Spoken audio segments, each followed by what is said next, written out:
Dion, in his introductory press conference, Ace Bailey was asked about how happy he was to be on the Jazz because the reporter said, "Oh, you seem happy." There were conflicts about his whole draft process, how his camp handled it. To which Ace responded, "I can control what I can control. They feel how they feel, but my team and me focusing on basketball and them doing what they are doing, so it happens."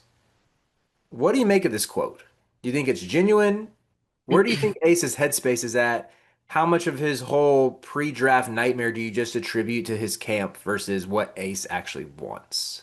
I think it's what he wanted pre-draft. I think everything changes once you're picked, right? Like he's a hooper at the end of the day, and now he gets to hoop. And I think yes, pre-draft, it's you want to be able to control your own destiny. You want to play where you want to play and everything like that. But once it's all said and done, like you just want to hoop. And I think he's gonna have that opportunity to hoop in Utah, and that's what he wants to do. And I think the quote kind of says that a little bit, where it's just like, I can control what I can control. They can control what they can control. They gonna do what they do, and I'm gonna focus on basketball. I know it's not exactly what he said, but like it's like, yeah, I didn't want to be here, but I am, and I don't care because I want to. I'm a hooper at the end of the day, and I want to hoop. But like, I tried to control something, and I can't, and they and they proved that to me. And because I can't, I'm still gonna hoop. So like, at the end of the day, he's a hooper. Like, I don't really have any concerns about where he's at.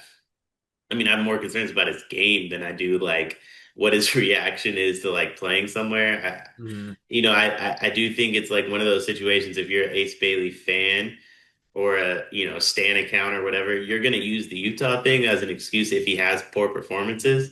If you're an Ace Bailey skeptic, I think you're gonna use the Utah thing if he has good performances, where it's like, he's hooping because he's in Utah. Or if he plays bad, you're gonna be like, well, he don't want to be there.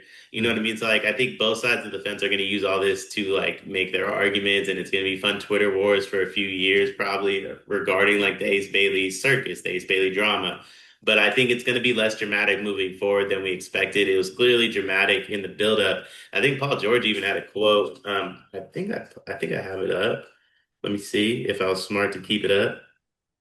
Wasn't wasn't wasn't smart enough to keep it up. But Paul George essentially had a quote that said, yeah, you haven't done enough to be making all these demands to make it to the league first. Respectfully to PG, brother. I mean, you're lucky they didn't trade you along with Ace Bailey to Utah just to get off your salary. But I mean, he's clearly struck a nerve with some players within the league. I also hope that was a real quote and I didn't get sent-tailed, by the way. That's a very real possibility with me, not gonna lie. Yep, But yep. I do think like it's one of those situations where like he made some demands, he didn't get them. Let's just hoop now. Let's just hoop now. I think if you just play, everything kind of can be left in the past. See, I'm with you. I think that's a great breakdown of the situation.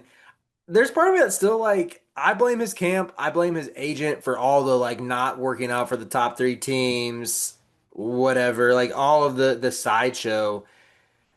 I just want to believe the best in Ace. I think what how he comes across in this interview and really the whole introduction press conference is like this jovial kid. I think that's who he is, and it seems like yeah, we talked about this in his video. Remember Dion, where it was like he needs to stop being a kid. When newsflash, he's 19. Yeah. It's hard for me to give him too much blame for how this whole situation was handled, just because covering this sport, covering college hoops, talking to recruits in this day and age, you learn pretty quickly that agents have a lot of power. This video is brought to you by NBA 2KLab.com. 2K Lab worked with us last summer as well. They're one of our favorite entities in all of sports gaming. We want to show you their college basketball stadium locator challenge game. And I'm going to share a screen right now as we do this. South Carolina, bang. Oh, Ooh, okay, that's pretty good. Next, North Carolina. Why are we only getting the Carolinas? please Bang. lock in. St. John's, that's New New York. York. Bang. Where's New Jersey? We're on fire. Colorado. I actually don't know what state Colorado is. It's in Colorado. There's a state of Is that Colorado. this one? It's to the right of Phoenix.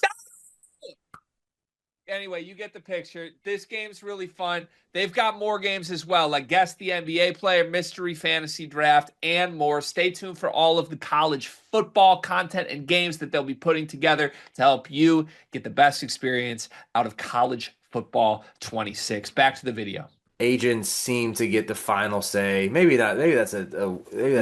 Not in his position, but yeah, in general they do, but not in his Do position. you think that like refusing to do workouts, that was an Ace decision, not like his agent or his someone in his camp's decision? I think it was mutual. Like I think it was involved. Like I think if Ace Bailey like told Philly like I'll be there, Philly sends him a private jet to be there, and his Yeah. agent can like do whatever he wants to do. You know Yeah. what I mean? You also I believe specifically going into the draft or choosing an agent based upon who can get you what you want for the draft. I think it's different. You know that actually it's not different. There's a reason you fire agents going into your contract year. There's a reason you hire an agent going into the draft. In between, you can have anybody as your agent. You're just hoping they get you a couple, sponsorships. Like you're not really tripping off what they're doing. Your money's already set. But like you fire agents when it matters, and you hire agents that are doing what you want them to do. I think it was a mistake.